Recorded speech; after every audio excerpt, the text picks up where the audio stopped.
Hello, parents. Welcome to the Masterful Parenting Podcast. I'm Anne Alvares, parent coach, school counselor, and mother of two. Do you sometimes struggle with your parenting role? Do you notice that sometimes you're repeating patterns that you learned in your own childhood? Maybe you are carrying childhood pain that has not been healed, and you notice that it is showing up in your parenting with your own children. Perhaps you yell or get frustrated easily. Maybe you are directing them or telling them what to do all the time, and you notice that your actions are affecting your relationship with your children. Well, parents, I totally understand this. I came from childhood pain and I learned how to be a relational parent with my children. And I can teach this to you as well. This podcast is all about learning how to heal the childhood pain that we are carrying so that we can foster healthy relationships with our kids. Join us every week for a new show, and we will dive into the healing and the fostering of healthy relationships with our children. Hello, parents. Welcome to the Masterful Parenting Podcast and YouTube channel. Today, I am doing a special webinar on the top unhealthy behaviors in our families. And the reason this is so important is because if you've come from childhood pain or trauma, then you know that what was role modeled to you as a child was not actually healthy. And then maybe you don't know what are healthy behaviors or what behaviors you grew up with are not healthy. And so I just want to do a deep dive into this topic of what is unhealthy actually in a dysfunctional home, a home that is not a healthy home.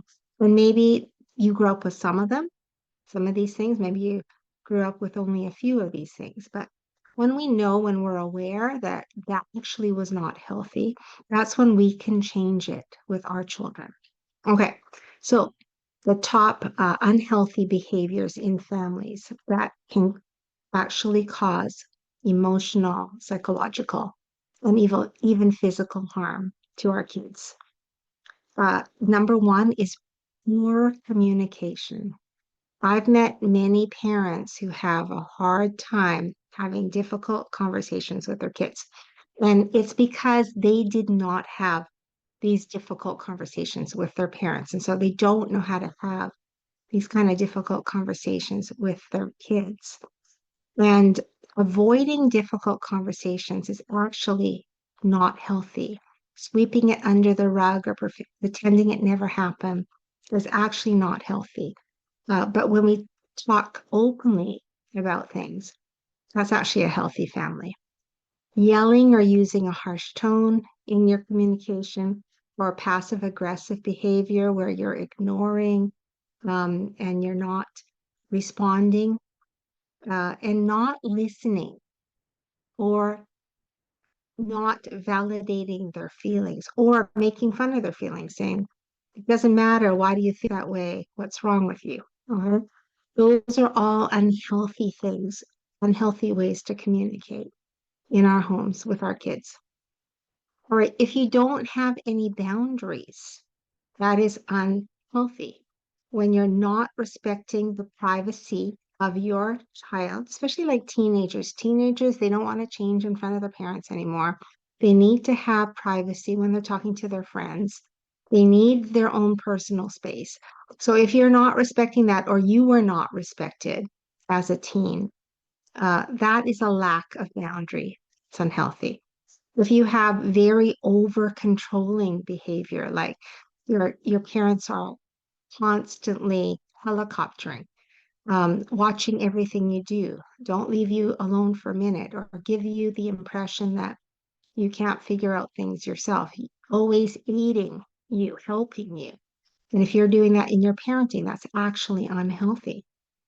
And emotional enmeshment, like emotional enmeshment is you are so attached to your child that you share everything with your child, like all your burdens, everything that's going on in your life. And then when they're not there, you feel lost, like you have nobody, right? Your whole existence is based on them. So that is actually really, really tough on a kid. So that's blurring the parent and child or sibling roles. Okay, so like if you're putting an older sibling in a situation where they're the parent, or if you're putting on a parent role onto your kids, right? This is an extreme example, but like getting them to pick up all the groceries for the family or putting undue responsibility on them. That is enmeshment. Okay. And that's also a lack of boundary because now it's very confused whose role is whose, right? Your child can help around the house, but should not be responsible for everybody. They should be responsible for their own things, but they shouldn't have to do everything for everybody. Okay, so that's a lack of boundary and it's unhealthy. And it causes resentment in our kids, actually. Okay, when you are constantly criticizing, when you have constant criticism or judgment, and maybe you grew up with it. I know I grew up with that criticism and judgment. And you focus on the flaws of the person instead of their strengths. Oh, they're always lazy. Oh, they're always on their phone. Oh, they don't do anything around the house. Okay, so you're focusing on all of these negative things and you're not seeing or focusing or verbalizing anything about the strengths of your child. Okay, so that's unhealthy. If you use sarcasm or belittling remarks like, oh, you should know better. How come you don't know this? Haven't I shown this to you so many times before? You know, when you talk that way, that's actually unhealthy. And when you're using guilt or shame as control tools, I know that that was used in my home growing up. My mom would make us feel guilty if we didn't do things for her. I do everything for you, she would say. I'm your mother. You should respect me. Uh, you know, you should know better. You're not being a good daughter. Those kinds of things. Those are actually not healthy, right? When you're using guilt or shame, it's actually manipulation. And manipulation is never good in a healthy home. All right, and number four is emotional neglect. Okay, so when you're ignoring or you're not caring about your child's emotional needs, like you let them cry it out. You punish and then you just let them cry and you don't indulge their feelings. You don't go over to give comfort. When you're failing to provide affection, like when you withhold affection because you're mad at your child, so I'm not going to hug them, I'm not going to kiss them. Withholding affection and withholding support is actually unhealthy. And when you're acting emotionally distant or cold, this happened a lot in my family. Where my mom would be very much, and she was mad at you. She wouldn't talk to you, or she would ignore you.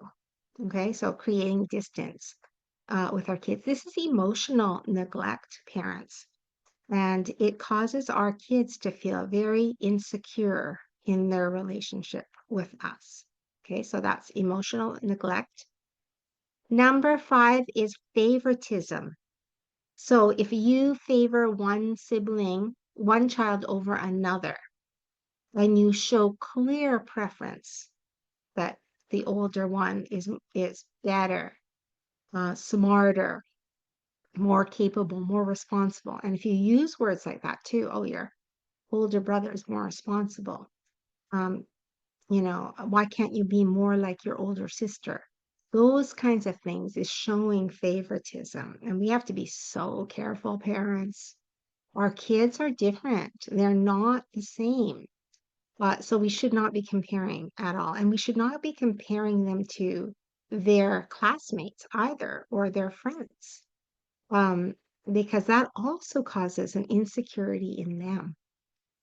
Comparing siblings unfairly, when you're creating sibling rivalry through unequal treatment. So um, maybe older sister gets the biggest piece of steak or something, or gets first pick of the candies or something like that. When you are doing unequal treatment uh, to your children, that causes conflict and issues within a family, right? Because now they see their sibling as privileged and that they don't measure up. They're not worth as much um, in their family. So again, very, very damaging to a child's self-esteem, self-concept, and being a member of a family. They don't feel like they actually belong, right? Because why would I be treated differently? Or they would have resentment because of this unfair treatment. Okay, so favoritism is unhealthy. The obvious is abuse, emotional, physical, sexual, or verbal abuse. And so name calling or threatening and insulting is actually abuse. Physical harm, and fear-based discipline, like I'm going to give you a spanking if you don't stop, or I'm going to put you in a corner if you continue that behavior, or if you don't listen to me. A manipulative behavior and gaslighting. The gaslighting is minimizing what someone is saying and twisting their words around to make them like they're doing something wrong when they're actually not doing something wrong. Okay. That's really, really important to understand, parents, when we're not listening to our kids and we're turning it around like, well, you never did that. And last night you didn't do this. Changing the topic about something that they did long, long ago. Okay, I'm just going to share with you, parents, like, because I've been school counseling for over 17 years. Um, I have had students tell me that they will try to do better. They made a mistake, let's say in grade 4. Now they're in grade 8. But the parent will continuously bring up the mistake they made. Okay. Now that is so harmful because nobody can actually move through something that they did if the past is continuously brought up. So it is kind of a form of gaslighting because it's not relevant to today, and yet you still bring up things from the past, right? So it's really important that we're aware that we are doing that, because that they've made amends. They've done the duty to learn, and then you keep bringing it up, making them feel bad about themselves. Is not okay. It is unhealthy, and it is a form of abuse, emotional abuse. So we have to remember that. Okay. Number 7 of the top unhealthy behaviors in families is addiction and substance abuse. So if there is addiction in the family with the parents, alcohol, drug addiction, a gaming issue, it totally affects the family system. And when you enable the problem, as like maybe you're the healthy parent and then the other parent has the addiction, the alcoholism, or the gambling addiction or the drug addiction, and you're enabling it, you're letting it continue, you don't say anything about it, or maybe you're scared to say something about it, that causes a problem for the kids because now there's emotional instability due to the substance use or the addiction, because the addiction actually affects mood, right? So you can go on a high and then you can go on a deep down low or depression. So any kind of like mood fluctuations creates instability in our children because they don't know which parent they're going to get. They don't know if they're going to get the calm parent, the loving parent, or they're going to get the angry parent, the depressed parent, the parent that is irritable because they lost a lot of money at the casino. Like they don't know which parent they're going to get, and it causes instability and insecurity in our kids. So addiction and substance abuse is very, very unhealthy in families. Okay, number 8 is unrealistic expectations or perfectionism. Now, I work with a lot of parents that expect their kids to brush their teeth at a certain time. And if it's not done at a certain time, then they're angry, they're upset about it. Like parents, we have to lighten up. Unrealistic expectation. They're kids. They're not bound by rules and regimen, and we're not running a military camp. We have to work with our kids to get them on a schedule, yes, but also be flexible, adaptable, and not punitive. So it's unrealistic to expect our kids to be perfect all the time. They will not be perfect all the time, and we will not be perfect all the time. And we're just setting them up for failure when we are expecting too much. Okay. And a kid that has unrealistic expectation could end up with anxiety, could end up with defiance, rebellion, right? Because it's too much. I can never amount to that. I'm not even going to try, right? That's what happens. Or if it's too much, they'll just stop going to school. You want me to get straight A's, my B's are not good enough. Well, I'm just going to give up. I'm not going to go to school. So we have to be careful that we are not expecting too much from our kids. We need expectations, but just not unrealistic expectations. We have to meet our kids where they're at. Um, when we don't give them praise, when we're withholding praise, um, unless they got the straight A's, unless they did all their homework, um, we withhold praise. We do not give them praise if they don't achieve what we think they should have achieved. And defining worth based on achievement only. Okay. When we become just very achievement driven, when we are always emphasizing the external things that they're doing, and then if they're not measuring up, then it causes a lot of problems. And also later in adult life, perfectionism can be very, very damaging in an adult's life. It can stifle their growth and their willingness to take risks because they're too afraid to fail. So we have to be really, really careful and mindful that we are not having unrealistic expectations or not expecting perfection from our children. All right, so that's number 8. Number 9 is conflict avoidance. So again, like I said, we don't talk about it. We don't talk about the issue, but maybe we just never talk about it or we just ignore it and we just sweep it under the rug, even though it's something that bothered us. Right?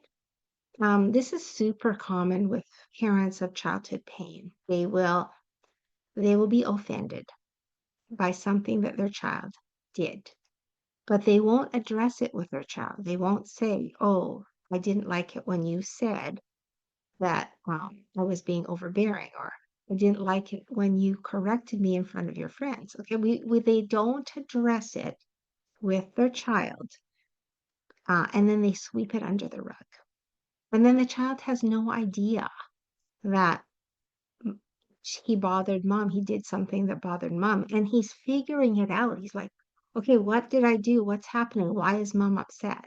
Right? That is an issue when we do not talk openly and honestly with our children about how we feel, because there could be a misunderstanding. And also it's important for our kids to understand if they have hurt us and done things, that upset us. And we need to find out why, right? Why did you say that? Right? Because it gives us a clue and it helps us to repair relationships. So sweeping things under the rug is not good. Avoiding accountability and not taking responsibility. So when we say, well, it wasn't my fault, your dad should have done this, or when we say, it wasn't my fault, my childhood was crappy, right? Like when we start letting our children know, well, I didn't know because I grew up this way, you know, it's avoiding accountability and it's bringing our kids into our chaos. It's bringing our kids into our trauma, right? I'm a firm believer in not sharing our trauma with our kids. Okay? I think that I just know from counseling that our kids care about us so much that anything that hurt us hurts them. And they don't need to know. What is the purpose of them knowing? We have to work on ourselves. We have to take responsibility to heal and to not repeat the patterns from our childhood that were unhealthy with our own kids. But our kids do not need to know the whole story of our childhoods. Now, when they're older, like when they're adults, you can talk about it with them. But when they're young, it's really, really difficult because they want to protect us instinctively and they care so much about us that they take on the emotional burden, even if it was from our past. So our kids, they feel our sadness, our depression, our irritability. They are so attached to us. So it doesn't even matter what we say, but how we present. And if we're feeling sorry for ourselves, then our children are going to take that message and they're going to feel bad and feel sad about us when we should really be parenting from a place of strength. Honestly, that's the best parenting. The best parenting is getting healed and parenting from a place of strength. And letting resentment build up over time. So, like, you go into your child's room, your child's room is messy, and then you just close the door, but it's bothering you. Then you wait weeks later again, you open the door, it's messy, it bothers you some more. And then over time, you're building up this resentment. Like I told my son, every day I remind him to clean and he's not cleaning. And now you're angry about it. Like what started out as small has become bigger because that's actually what happens when we repress our feelings, when we don't deal with how we're really feeling about things, then it gets bigger, our emotions about it. It gets bigger in our head. So that is bad. That is conflict avoidance when you should just deal with it as it's happening. Son, I notice your room is messy again. Remember I told you I asked you to clean it. I said ask because that's how you get compliance from your kids, asking them. Remember I asked you to clean up? So what's going on? How come you didn't clean it up yet? And then he can tell you. And then you can say, well, can you do better next time? What do you think?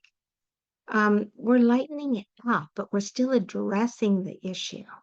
Okay, that's healthier than this conflict avoidance, letting things stew inside only to blow up later on. All right. And number 10. Number 10 is lack of emotional safety. Wow. You know, I was teaching a class a couple days ago, and I talked about emotional safety in the classroom. My students were confused. They had no idea. They thought like, oh, and I used the word healthy. I said in a healthy environment, in a healthy classroom. And they were like, healthy? Isn't healthy like what you eat? And I said, no, you can have emotional health. You can have a, a place where you feel safe. That's being healthy. And so I had a light bulb moment that time. But I do think we should talk about it more and more that emotional safety, healthy homes means emotional safety. Everyone feels safe in the home. Okay. But if you don't have emotional safety, this is why.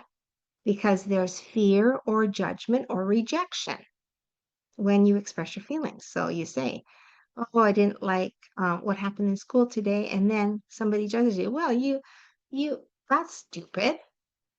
Why would you feel that way? Why? That creates emotional unsafety because now you don't want to tell your parents because they judged you instead of listening to you and helped you through to process it, right?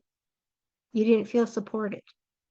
So walking on eggshells around certain family members, like that your dad can get mad really easily and you don't know what's going to trigger him. So then you just be quiet and you don't say anything. You may feel that way with your spouse, like you're walking on eggshells because they get very irate about things. So it's not healthy. Nobody should be walking around eggshells uh, with anybody in the family. All of us, all of us need to feel safe that somebody isn't going to explode, yell at us, or get mad. So walking eggshells is not healthy. And also when you don't feel that there's a space for vulnerability or honesty. So um, that causes issues emotionally. I remember when I was young, I had a boyfriend that I was dating and we broke up. We broke up after 5 years. And my mom didn't like him. So she had no like emotional uh, empathy for my situation. And I didn't feel comfortable talking to her about it, actually. But what it would have meant to me for my mom to hug me, tell me it's okay, like, I know what you're going through, that would have meant so much. But I felt like my mom was really cold about it just because she didn't like the guy.